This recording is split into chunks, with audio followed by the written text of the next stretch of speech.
नमस्कार, मैं हूं प्रहलाद सेन। आप देख रहे हैं बंसल न्यूज। हम हाजिर हैं विशेष कार्यक्रम हमारा शहर हमारा नेता। हमारे साथ आज खास मेहमान हैं युवक कांग्रेस के राष्ट्रीय सचिव, जो किसी पहचान के मोहताज नहीं। इनके पिता ग्वालियर से जिला अध्यक्ष रहे। उन्होंने जनता की आवाज नोटबंदी के दौरान बुलंद की और उसी दौरान वो जनता के लिए शहीद हो गए। बहुत स्वागत है मितेन जी आपका बंसल न्यूज में हमारे साथ बातचीत करने के लिए। मितेन जी, ये देखते हैं कि बात कर रहे हैं जब शहर की, तो ग्वालियर शहर पुराना शहर है, रियासतकालीन शहर, विकास के नए आयाम गढ़े, कई शहरों ने सीखा इससे। आज किस तरह देखते हैं इस शहर को? पहले तो बहुत बहुत धन्यवाद। बंसल न्यूज़ द्वारा मुझे हमेशा मौका दिया जाता है कि अपनी बात को मैं जनता के बीच लेकर आ सकूं। धन्यवाद प्रहलाद भाई, धन्यवाद बंसल न्यूज़। अब आपने बात की शहर की, तो मेरे लिए एक लाइन है, my Gwalior lives in my heart and my Gwalior lives in my soul. मेरा हृदय भी यहीं बसता है, मेरी आत्मा भी यहीं बसती है। और जब हृदय और आत्मा बसाने वाली बात आ जाती है तो फिर बात आती है दुख की। जिस शहर को 1990 में जिस तरीके से कांग्रेस पार्टी ने सजोया था, वो इस तरीके से सजोया था कि अगर आप इंडस्ट्री की बात करें, ग्वालियर के अंदर 100 से अधिक इंडस्ट्री थी। अगर आप कपड़े की बात करें, बिरला से लेके सियाराम से लेके सारी मील इंडस्ट्री ग्वालियर के पास हुआ करती थी। मतलब भोपाल, इंदौर के लोग और दिल्ली के लोग भी ग्वालियर के बनाए हुए कपड़े पहनते थे। ये मैं बात कर रहा हूं आपसे 1990-2000 की। और उसी दौरान स्टील कंपनी ग्वालियर में आई। आप देखिए कि मैं उस दौर की बात कर रहा हूं कि जिसके लिए ग्वालियर पहचाना गया। और वो दौर, और अगर हम पीछे जाएं अंग्रेजों के जमाने में, तो तिघरा बांध बनाया गया था। और उस बांध को बनाने का रीजन था कि लोगों को पानी मिल सके। It's called development with in the city. तो वो डेवलपमेंट के लिए पानी की अति आवश्यकता है। तो वो तब का बांध बना हुआ आज भी ग्वालियर के 25 से 30 लाख आबादी को पानी दे रहा है। तो अब मुझे ये बताइए, भाजपा वाले सभी नेतागण और मैं कहूं हमारे मुख्यमंत्री जी, कि इस ग्वालियर को आपने दिया क्या? सिर्फ अपने जुमले के अलावा, सिर्फ अपनी घोषणाओं के अलावा इस ग्वालियर को घोषणाएं मिली हैं, जुमले मिले हैं।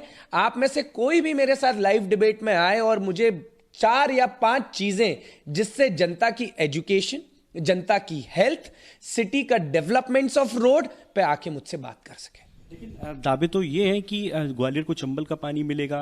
और यहाँ तक कि हम बात करें तो जब कमलनाथ जी सत्ता में थे तो ये उन पर आरोप लगे कि 15 महीनों की सरकार में उन्होंने कभी ग्वालियर चंबल अंचल की बात तक नहीं की। अगर आपको बता दूं, जो भाजपा वाले कहते हैं, कमलनाथ जी की पहली सोच थी कि जिस दौर में 1990 में ग्वालियर जिस तरीके से पहचाना जाता था, वही पहचान ग्वालियर को मिले। तो वो आने वाले समय में जो इन्वेस्टर मीट थी उसके द्वारा कई कंपनियां इस ग्वालियर मालनपुर में लेकर आने वाले थे, जहां पर उनको मात्र कुछ निशुल्क मैं कहूं या मूल्य कहूं, जिसमें वो जमीन मिलती और वापस से वही ग्वालियर में वही मिलें आती है। उनकी सोच थी। और दूसरी सोच कमलनाथ जी की कि यहां पर जो किसान है, अगर कोई इंडस्ट्री आके उनकी जमीन लेती है तो वो भी उसका भागीदार बने। ये भी कमलनाथ जी का विजन था। कमलनाथ जी एक विजनरी लीडर है। अगर देखा जाए कि शहर कैसा होता है तो आप छिंदवाड़ा जाके देखिए, तो उससे पता चलेगा। जब वो छिंदवाड़ा इतना सुंदर था तो ग्वालियर के लिए उनके मन में कितने भाव थे, इस शहर को उज्जवल बनाने के, इस शहर में प्रकाश डालने का और इस शहर में नौजवान के लिए नौकरी की व्यवस्था तक करने का। लेकिन मैं देखता हूं कि कांग्रेस जिस जद्दोजहद में है, अभी भले ही सिंधिया नहीं है, लेकिन कई ऐसे मौके आते हैं जब कांग्रेसी आपस में उलझ जाते हैं। तो इस दौर में किस तरह से कांग्रेस वापस स्थापित हो पाएगी? बात करें ग्वालियर में, बल्कि ग्वालियर के अलावा भी जो शहर हैं आसपास के, हर जगह इस तरीके की बातें देखने को मिलती हैं। तो एक बड़ी चुनौती अंदर खाने कांग्रेस के भीतर भी है। भले ही सिंधिया चले गए, लेकिन कहीं ना कहीं आपस में जद्दोजहद, आपस में गुटबाजी ये कम नहीं होती। प्रहलाद भाई, बड़ी अब आपने बात कुछ ऐसी की है तो मैं पहले बता देता हूं, आज जिस टॉपिक के लिए आपने मुझे बैठा लाया वो मेरा शहर मेरा नेता है। तो हम शहर की बात करेंगे, क्योंकि पॉलिटिकल कई ऐसे दिन आएंगे जब मैं आपको इस बात का और अच्छा जवाब दे सकता हूं। तो मैं ये मौका और इस समय गंवाना नहीं चाहता कि इस बहस में जाएं, बल्कि हम ये बात करें कि भाजपा ने क्या सड़कें दी, क्या हेल्थ स्ट्रक्चर दिया, क्या एजुकेशन स्ट्रक्चर दिया? अब मैं इसको और विस्तार में बताता हूं। यही एक दौर में कहा जाता था ग्वालियर में रोडें धुला करती थी, जब वो दौर हुआ करता था। आज वो दौर ऐसा आया है कि बारिश के पानी से इस तरीके से रोडें धुलती हैं कि जो कमीशन कमाने आते हैं 10-10 गड्ढे छोड़ जाते हैं। आज वही हेल्थ स्ट्रक्चर, जब वो बात चल रही है पिछले 15 साल से ये लोग सरकार में हैं, अब 20-22 में जाके जब कमलनाथ जी की सरकार आई थी तब जाके हॉस्पिटल की नींव रखी गई। जो आप देख रहे हैं बड़ा गजरा राजा के बगल में हॉस्पिटल बन रहा है और उसको एक्सटेंड किया जा रहा है। ये कमलनाथ जी की दी हुई है, भाजपा उस पर कितने भी नारियल फोड़े। अब बात करते हैं एजुकेशन सेंटर। ये शहर हमारा है, मेरा नहीं है। मैं ये पूछना चाहता हूं कि नेतागणों का विजन क्या है, और मैं प्रहलाद भाई से निवेदन करूंगा आप उनसे पूछिए विजन क्या है आपको शहर को लेके। वो गिनाएंगे बिजली, वो गिनाएंगे सड़क, वो गिनाएंगे पानी। ये विजन नहीं है, ये जरूरतें हैं। शहर में विजन का मतलब होता है where you get industries in the city, where you get IT companies in the city, where you have a land for the vacant youth, जहां पर हम उनको रोजगार दे सकें। एक छोटा सा उदाहरण मैं आपके माध्यम से पहुंचा, इनसे पूछिए मंगा राम जहां पर बनी हुई है उसके आगे बिरला नगर का जो स्टेशन आता है, वहां पर इतना बड़ा जेसी मील का लैंड पड़ा है। आज 15 साल में कितनी कंपनियों ने बात की है, इन्होंने उसको किराए पे क्यों नहीं दिया? अगर आज अकेला वही जेसी मील का दिया हुआ लैंड किराए पे दिया होता, आप पूछेंगे क्यों फायदेमंद होता कंपनी के लिए? आपको पता है सबसे बड़ी कॉस्टिंग क्या होती है कंपनी के लिए? ट्रांसपोर्टेशन। वो अकेली एक ऐसी जगह है जहां पर transportation on railway station track था।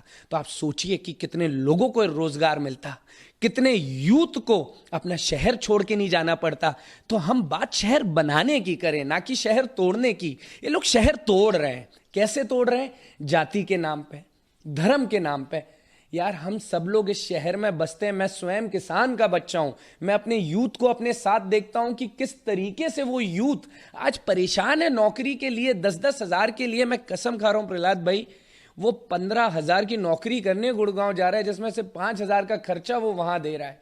आप समझिए यूथ की पीड़ा को। उससे पूछिए कि पेट्रोल डीजल का दाम और महंगाई कितनी है, और आप देखिए कि अमीर सही में अमीर होता जा रहा है। भाजपा की आप टेंडेंसी समझिए। मैं एक बात करता हूं, थोड़ा सा ये आउट ऑफ टॉपिक है। आप ये बताइए, जो रेत का काम हुआ करता था पहले, आपने देखा होगा सब मिल जाता था, बीच के भी लोग कुछ कमा लेते थे। अब आपने टेंडर्स रेट इतने हाई कर दिए, तो आप जनरेट कहां कर रहे हैं एम्प्लॉयमेंट? आप मुझे बताइए, where the employment is generated? वही मोदी जी कहां बोलते थे 2 करोड़ नौकरियां, शिवराज सिंह चौहान 2 लाख नौकरियां। आपको पता है अभी डॉक्टर्स की कितनी? 90,000। आपके साथ जब मैं पिछली बार बैठा था पूरे आंकड़ों के साथ, 90,000 डॉक्टरों के पद खाली हैं, 30 से 40 हजार टीचरों के पद खाली हैं। क्या हो रहा है इस शहर में? पीड़ा है, मुझे दिल से पीड़ा है।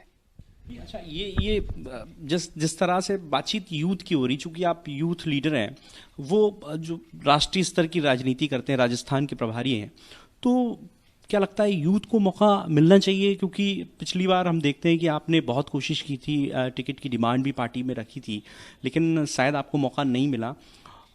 लेकिन हर बार अगर ऐसा होता रहा, चूंकि आप जैसा यूथ आइकॉन जो युवाओं को एक मार्गदर्शन दे सकता है, तो पार्टी यूथ को क्यों आगे नहीं लाती? क्या इसकी जरूरत है यूथ को मौका देने की? आपकी ये प्रश्न का बहुत अच्छा जवाब है। इस बार आप जाइए उत्तराखंड, इस बार आप जाइए पंजाब, इस बार आप जाइए गोवा और यूपी।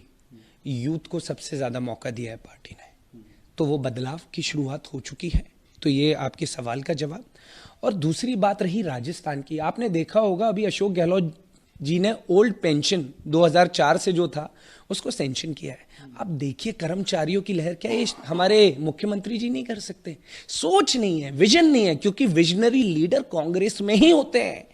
भाजपा ने कभी विजनरी लीडर आए ही नहीं है। उसका रीजन, क्योंकि ये धर्म के अलावा कोई बात नहीं करते। और यूथ की बात करिए, आज वहां पर अशोक गहलोत जी ने, राजस्थान की बात हो रही है इसलिए बता रहा हूं, उन्होंने यूथ के लिए स्पेशली 2 लाख नौकरियों के साथ साथ वो उन्होंने करके दिखाया। मैंने नौकरियां किन किन सेक्टर्स में दी हैं। तो मैं ये पूछना चाह रहा हूं, आज मेरा शहर है ग्वालियर, मैं विदेश में पढ़ता था, अपना शहर में आया क्योंकि मुझे अपने शहर के लिए कुछ करना है। और मैं चाहता हूं कि ये शहर में इतना पोटेंशियल है, इतना सामर्थ्य है, इतनी ऊर्जा है, और यहां के युवा में इतना जुनून है। अगर उसे वो उद्देश्य या वो लक्ष्य दिखाया जाए ना, तो यहाँ का चंबल संभाग का युवा, आप ये समझिएगा, आज पूरे देश की राजनीति ग्वालियर से होती है। तो आप, वो भी एक समय यूथ हुआ करते थे, आज जो नेतागण पूरे मध्य प्रदेश और नेशनल को हमारे भारत देश में कार्य कर रहे हैं, वो सब ग्वालियर के हैं। तो आप सोचिए कि कितना पोटेंशियल है इस ग्वालियर में। अटल बिहारी जी, माधवराव सिंधिया जी, यहां तक का मैं एक आईएएस ऑफिसर से मिला था, पहला न्यूरो सर्जन ग्वालियर का था, पहला आईएएस ग्वालियर का था। सामर्थ्य से भरा हुआ है मेरा चंबल संभाग, लेकिन ये मौका नहीं देते, ये पीड़ा देते हैं ये यूथ। अच्छा, इनसे पूछिए कि इंदौर की तरह स्पोर्ट कॉम्प्लेक्स क्यों नहीं है, यूथ के लिए आज तक कोई ट्रैक क्यों नहीं है, जब आपको पता है चंबल का सबसे ज्यादा युवा आर्मी में जाता है, उनके लिए सुविधाएं क्यों नहीं है। आप इंदौर जाइए, आपको हर जगह स्पोर्ट्स कॉम्प्लेक्स मिलेंगे। मुद्दे पे बात ही नहीं है, इनको सिर्फ जैसे मुद्दों की बातें आती हैं, सिर्फ वही घिसी पिटी चीजें गिनाते हैं। अगर आपको मौका मिलता है या आप जैसे यूथ को किसी को मौका मिलता है, तो क्या कुछ शहर के लिए करने की इच्छा है? मैं अपने पिता के भाव को सजो के राजनीति कर रहा हूं। जो उनकी सोच थी शहर के प्रति, वही मेरी सोच है। कभी ईश्वर ने मौका दिया, क्योंकि देने वाला वो, लेने वाला वो। मेरा काम है कर्म करना, मैं निरंतर करूंगा। अगर मेरे राधा कृष्ण की कृपा रही और मुझे मौका मिला, तो मैं बस इतना जानता हूं, मैं अभी आपसे बोल बहुत कम रहा हूं, लेकिन जब आप वो एक साल देखेंगे तो मैं बताऊंगा कि विजनरी लीडर क्या होते हैं और चंडीगढ़ की तरह ग्वालियर को कैसे चंडीगढ़ में कन्वर्ट किया जाता है। इससे बड़ी बात नहीं कह सकता। अच्छा, ये पिता के जाने के बाद राजनीति में आए, राष्ट्रीय स्तर की यूथ की राजनीति में किस तरह से वो मुकाम मिला? अभी चल रहे हैं लगातार, क्या कुछ लक्ष्य है आगे? मैं यूथ से एक ही चीज कहूंगा, संघर्ष करने से कभी डरना मत, और ये मत सोचना कि हमने कहाँ जन्म लिया है। जन्म मैंने भी किसान घर में लिया है, मेरे पिता की कुछ अच्छी व्यवस्थाएं थी, मैंने उनको आगे बढ़ाई। तो कभी भी कोसना नहीं, अपनी एक मंजिल, खुद का जुनून और पेशेंस, और पढ़ो। जब तक ज्ञान को धारण नहीं करोगे, तब तक कर्म अनुसार अपने लक्ष्य को भी नहीं पा पाओगे। और दूसरी बात मैं स्पेशली कहूंगा कि आध्यात्मिक ज्ञान जरूर धारण करना है यूथ को। इसलिए करना है, अगर आपको अपने मंजिल में सक्सेस चाहिए, पैसा चाहिए और वो लक्ष्य चाहिए, तो आध्यात्मिक ज्ञान वो रास्ता है कि जिससे आप वो सब पा सकते हैं। मैं इसलिए कह रहा हूं क्योंकि मैं उसे खुद प्रैक्टिस करता हूं। और याद रखिएगा यूथ, अनुभव, प्रैक्टिस करो, डरो मत, क्योंकि जब तक रिस्क नहीं लेंगे ना, तब तक मंजिल नहीं मिलेगी। गांधी जी ने रिस्क लिया, स्वामी विवेकानंद जी ने, नेल्सन मंडेला जी ने, जवाहरलाल नेहरू जी ने, राजीव गांधी जी ने, मतलब अगर आपको प्रेरणा, भगत सिंह जी, कहा 23 साल की उम्र में, जब हम आज 23 साल की उम्र में बेड से उठते हैं, उन्होंने 23 साल में इतिहास रच दिया। पढ़ो, पढ़ोगे तो जुनून मिलेगा, पढ़ोगे तो एक विजन मिलेगा। क्योंकि ये नेतागण यही चाहते हैं आप ना पढ़ो, आप व्हाट्सएप की पढ़ाई पढ़ो और फेसबुक की पढ़ाई पढ़ो।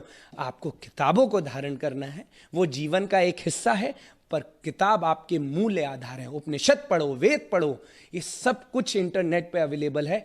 अपने जुनून को दिशा दो, मंजिल आपकी है, दिशा आपकी है। 2023 की तैयारियों में कमलनाथ जी जुट गए हैं, ग्वालियर चंबल अंचल में लगातार दौरे कर रहे हैं। क्या लगता है 2023 किस तरह से रहने वाला है और क्या कुछ मंशा बना ली है कांग्रेस? देखिए प्रहलाद भाई, 2023 कांग्रेस का है। 10 मार्च को आपको रिजल्ट मिल जाएगा, फिर हम 10 मार्च के बाद बातें करेंगे कि किस तरीके से मध्य प्रदेश में कितनी सीटों पे ईश्वर द्वारा कमलनाथ जी सरकार बनाने वाले हैं।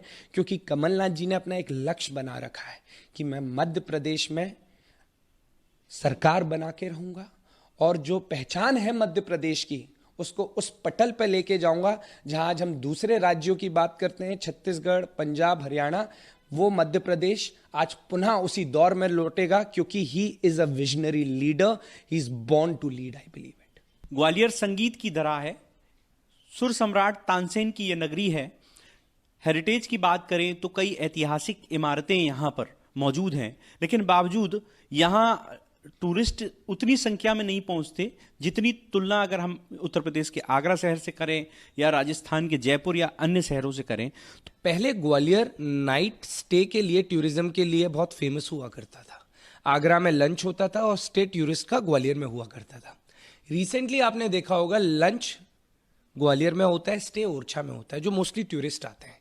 तो मैं पूछना चाहता हूं सरकार से कि किस स्ट्रैटेजी के बयान, जब ग्वालियर के पास इतना आधार है टूरिज्म स्ट्रक्चर का, मॉन्यूमेंट्स का, तो आपने अभी तक इन 15 सालों में ऐसी कोई भी जगह डेवलप क्यों नहीं की जहां पर, क्या बात करते हैं आप ओरछा की, ओरछा के साथ साथ तिघरा के पास भी इतनी ग्रीनरी है। अगर सरकार चाहती तो 15 साल में तिघरा के आसपास सरकारी स्ट्रक्चर्स बना के प्राइवेट इन्वेस्टर्स को लाकर आज वो टूरिज्म हब होता। आज तानसेन जी का मकबरा यही है और लोग दूर दूर से आते हैं, तो उसको लेके उन्होंने सिर्फ एक पॉइंट बना दिया है। अगर यहां पर पूर्ण व्यवस्थाएं होती सरकार द्वारा तो व्यक्ति 2 दिन ग्वालियर में भी रुकता, गौहद के पास भी जाता। गौहद के पास मैंने सुना है उससे पहले एक पुराना पार्लियामेंट स्ट्रक्चर बना हुआ है। अगर अंदर आप गांव में जाएंगे, वहां पर एक बहुत पुराना पार्लियामेंट स्ट्रक्चर बनाया हुआ है जिसके बेसिस पे कहा जाता है आधार रखी गई थी, वो एथेंस की तरह बनाया हुआ है। तो वो भी लोगों को पता नहीं है। तो मेरा सवाल यह है कि क्यों नहीं राजस्थान की तरह मध्य प्रदेश सरकार भी 15 सालों के अंदर टूरिज्म को एक फ्री स्पॉट नहीं कर पाई? किस लिए उन्होंने इन्वेस्टर्स को फ्री में जमीन नहीं दी? अगर आप 10 रुपए भी वसूलते तो आप देखिए वो करोड़ों का स्ट्रक्चर आज इस ग्वालियर को कितना रोजगार देता, कितना सेल्फ डेवलपमेंट देता और खुद एक विकास के पटल पर लोग उदाहरण देते कि ग्वालियर जितना सुंदर शहर कोई नहीं है। पर इनकी मानसिकता नहीं है भाजपा वालों की इस ग्वालियर को आगे बढ़ाने। इंदौर और भोपाल मेट्रो की तरफ बढ़ चले हैं और हम बहुत पीछे हैं। आप मेट्रो का भोपाल में और इंदौर में स्ट्रक्चर देखेंगे, ग्वालियर में अभी तक बसों के लिए एक लेन ही नहीं बनी है और कह दिया जाता है बहुत आसानी से कि ग्वालियर में बसें ही नहीं चल सकती। क्यों नहीं चल सकती? अगर आपकी प्लानिंग होगी, बसों के लिए सेपरेट लेन होगा, तो लोग जाहिर सी बात है उस एसी बस में बैठ के अपने पॉइंट्स पे उतरेंगे। पर आपका मन ही नहीं है काम करने का। देखिए प्रहलाद भैया, सिंपल बात है, मन और कर्म दोनों के भाव जमीन पे दिखते हैं। इंदौर में नेताओं का मन और भाव है तो वहां दिखा आपको, भोपाल में दिखा। पर इस ग्वालियर के लिए जितना नेतागण इस ग्वालियर में बैठा है और चंबल संभाग का नेतागण पूरा मध्य प्रदेश चला रहा है कहने के लिए, पर उनमें वो भाव ही नहीं है कि इस शहर को वो सौगात दे सकें जिससे यहां का आम आदमी भी चैन से रह सके और सरकार द्वारा कई फायदे का लुत्फ उठा सके। हम देखते हैं कि महाराजवाड़े को बेहतर स्मार्ट सिटी के लिहाज से तैयार किया गया है, लेकिन अभी भी वहाँ जो अतिक्रमण की बात कर लें या जिस तरह से उन्होंने दावा किया था कि स्मार्ट सिटी में महाराजवाड़ा इस तरह से जैसे विदेश के जो शहर है फसाड लाइटिंग भी की गई है, तो वो जो व्यवस्थित जो टूरिज्म के लिए जो व्यवस्थित किया जाना चाहिए, जो वहाँ पर जो छोटे छोटे दुकानदार हैं उन्हें विस्थापित करने की भी आवश्यकता है। देखिए भैया, स्मार्ट सिटी का कॉन्सेप्ट मैं पहले जनता को समझाना चाहूँगा होता क्या है। Smart city means a better technology which we call smart. जैसे आज एंड्रॉयड फोन्स के हम लोग आईफोन के देखते हैं, इसको हम स्मार्ट कहते हैं। तो स्मार्ट सिटी मीन्स कि आप नई टेक्नोलॉजी लेके आए, डेटा एनालिसिस सेंटर्स लेकर आए, इफेक्टिव ट्रांसपोर्टेशन लेके आए, इसको हम कहते हैं बीइंग स्मार्ट। वाईफाई सेंटर्स लेकर आए, एक हब बनाया जाए जहां पर लोग फ्री में स्मार्ट सिटी के टेक्नोलॉजी की सुविधा का लुत्फ ले सके। पर यहां स्मार्ट सिटी में इन्होंने क्या डाल दिया? नई सड़कें, नया फुटपाथ, ठीक है, और यही दो। और हाँ, मेन बात, पुरानी दीवालों को पुतवाना, उन पे चित्र बनवाना, ये स्मार्ट है इनके लिए। मैं सिंपल बात कह रहा हूं जनता से, बड़ा कभी सोचिएगा कि ये स्मार्ट होता है क्या? हम सब पढ़े लिखे हैं, हम सब समझते हैं कि स्मार्ट का मतलब क्या होता है। पुराने स्ट्रक्चर्स को बनवा देना स्मार्ट नहीं होता। स्मार्ट सिटी मीन्स होती है effective technology, effective development, effective structures, effective visions. This is what being smart for youth. Nitin ji, एक बात और हम पूछ रहे हैं कि चूंकि बहुत डिफरेंस है आपकी पार्टी और बीजेपी में। बीजेपी में देखते हैं कि बहुत यूथ इतने ज़्यादा आगे नहीं है जितना आपकी पार्टी में यूथ आगे हैं। तो क्या तुलनात्मक अंतर आप दोनों दलों में देखते हैं बीइंग यूथ लीडर? ये बहुत अच्छी बात आपने बोली और मैं निवेदन करूंगा सभी भाजपा के जो एपीवीपी के यूथ हैं, मैं सब यूथ का सम्मान करता हूं। हर कोई अलग अलग पार्टी की विचारधारा से काम करते हैं, पर है तो सब हमारे भाई यूथ है। तो उस यूथ से अपील है मेरी कि आप एक लाइन पे ना चलें। क्या है, भाजपा वाले जो पढ़ाई कराते हैं ना, वो क्या है? हिंदुत्व की पढ़ाई जो यूथ को वो कराते हैं। अच्छी बात है, हिंदू मैं भी हूं, पर सिर्फ वो उसी पढ़ाई में लीन रखते हैं। वो कभी ये नहीं कहते कि बाहर सिंगापुर का मॉडल देखिए, किस तरीके से उन्होंने अपनी सिटी को स्मार्ट बना रखा है।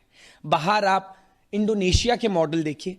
तो यूथ को जो पढ़ाई, एजुकेशन का लेवल होना चाहिए, वो अकेला धर्म नहीं होता है, धर्म से आगे भी है, अर्थशास्त्र भी है, इकोनॉमिक भी है।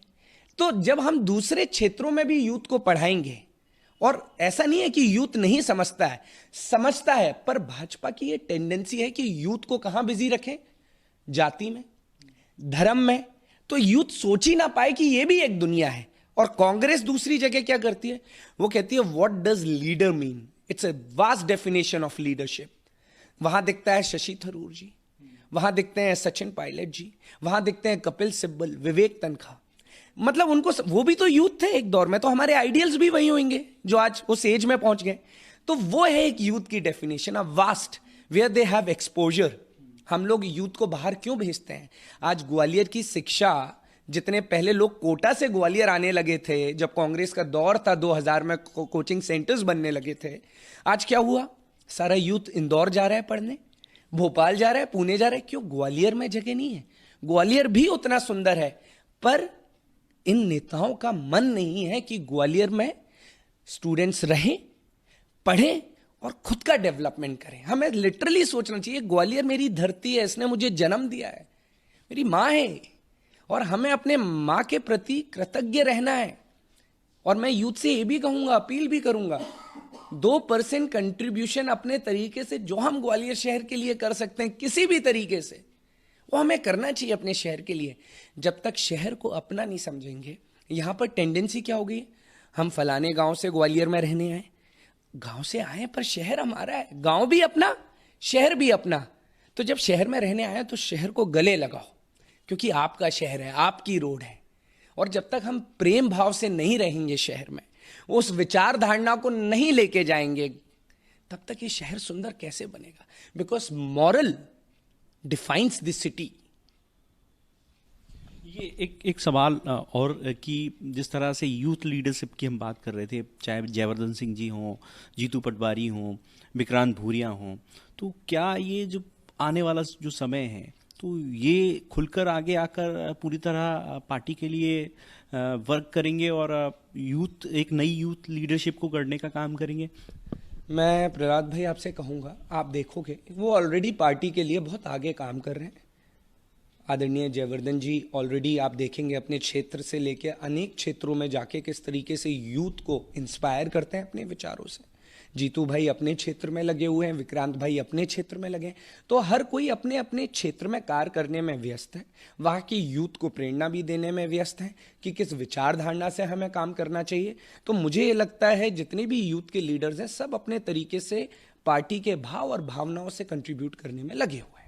नकुल नाथ जी की क्या भूमिका देखते हैं आप? चूंकि 2023 का इलेक्शन है और युवाओं की एक अच्छी खासी तादाद मध्य प्रदेश में है, तो ऐसे में जयवर्धन सिंह हो गए, नकुल नाथ हो गए, और अभी हम बात कर रहे थे विक्रांत भूरिया, आप चूंकि यूथ लीडरशिप को आगे लेने का काम कर रहे हैं, तो 2023 में आप सभी की क्या भूमिका?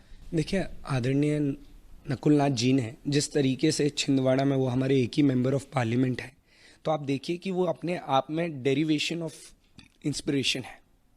क्यों है? कि आज छिंदवाड़ा के यूथ को पता है कि हमारे डेवलपमेंट का अगर सूत्र है तो वो नकुल नाथ जी हैं। वो भी अपने पिताजी की तरह वही कार्य करने में लगे हुए हैं जिस तरीके से उन्होंने छिंदवाड़ा को डेवलप किया। अब वो यूथ में ट्राइबल एरियाज में जाके ऐसे कई डेवलपमेंट और प्रोग्राम्स लेकर आ रहे हैं जहां पर वो यूथ एजुकेटेड भी हो, समझे भी और उस आधार पर चले भी। तो हर जगह आप देखोगे कि कांग्रेस के अंदर इतना पोटेंशियल है, हर एक कार्यकर्ता में भी, हर एक व्यक्ति में। जिस दिन सरकार बनेगी 2023 के अंदर, आपको एक नए भाव से इस ग्वालियर नहीं, इस हर एक अंचल के शहर में आपको एक नया डेवलपमेंट देखने को मिलेगा जो आप सोच नहीं सकते। क्योंकि याद रखिएगा, डेवलपमेंट लीडर का विजन करता है, और जो यहाँ के लीडर के विजन का डेवलपमेंट है वो आप 15 साल में देख चुके हैं।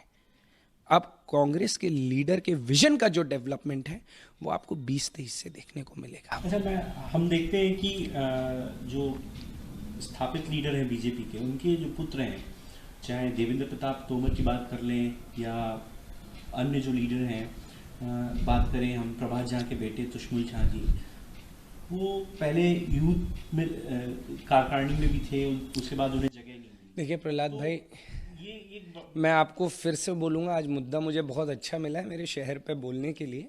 ये राजनीतिक बातें हम दूसरे मंच पे करेंगे, मुझे शहर के बारे में बता लेने दीजिए कि कितनी अभी तक कमियां हैं शहर के अंदर कि लिटरली कोई उसकी तरफ ध्यान नहीं दे रहा है।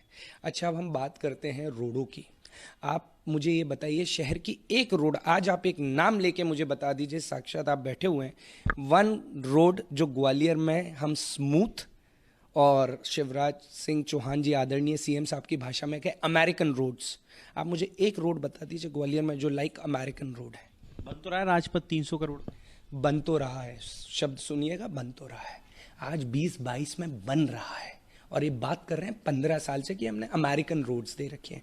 जानते सबको ही हैं, बस पता नहीं किस तरीके से इनका भाव है कि ये जनता की परेशानियां नहीं समझ पा रहे हैं कि शहर के अंदर आज भी ऐसी कई जगह हैं जहां पानी की व्यवस्था नहीं है, बोरिंग्स के लेवल डाउन हो गए हैं। आपकी क्या प्लानिंग है? चंबल से पानी कब आएगा इस ग्वालियर शहर में? सवाल हमें इस बात का करना है, कब आएगा? आज पानी नहीं आया तो आप 2023 के बाद ग्वालियर की कंडीशन नहीं समझते हैं, पर कोई भी नेतागण उस पर काम नहीं कर रहा है। सिर्फ वोट बैंक की राजनीति। अरे यूथ को वोट बैंक के लिए शोषण मत करो, यूथ जागरूक हो चुका है और यूथ इस बार बताएगा मार्च 10 को कि वो कितना जागरूक हो गया। और फिर मार्च 10 के बाद मैं और आप फिर से बैठ के बात करेंगे, फिर आप बोलिएगा कि नहीं भैया यूथ जागरूक हो चुका है, वो बदले के भाव से आगे बढ़ रहा है। 2023 में आपकी सरकार आती है तो ग्वालियर में जो पब्लिक ट्रांसपोर्ट है या मेट्रो है, उस दिशा में क्या कुछ वर्क करेंगे? मैं इतना जानता हूँ, आदरणीय कमलनाथ जी का जो विजन होगा वो डेफिनेटली इस ग्वालियर को देखने को मिलेगा। और अंत में सिर्फ इतना कहूँगा, Gwalior is my heart, Gwalior is my soul. I breathe for Gwalior and I will live for Gwalior because I am born here and I will die here. Thank you. तो ये थे हमारे साथ युवक कांग्रेस के राष्ट्रीय सचिव मितेंद्र दर्शन सिंह, जिनका कहना है कि 2023 में अगर उनकी सरकार आती है तो ग्वालियर के लिए बहुत कुछ करना चाहते हैं और उनकी जो सरकार है, जो कमलनाथ जी के नेतृत्व में जब सरकार बनेगी तो ग्वालियर को एक अलग तस्वीर मिलेगी। और दूसरा उन्होंने ये भी कहा कि रोजगार की अपार संभावनाएं हैं, डेवलपमेंट की अपार संभावनाएं हैं, लेकिन चूंकि सत्ताधारी दल में बैठे नेता हैं, उन पर उन्होंने कई गंभीर आरोप लगाए हैं। शहर की बदहाल सड़कों पर भी सवालिया निशान खड़े किए हैं। आज के लिए इतना ही, मुझे दीजिए इजाजत, अगली बार फिर हाजिर होंगे आपके बीच। धन्यवाद।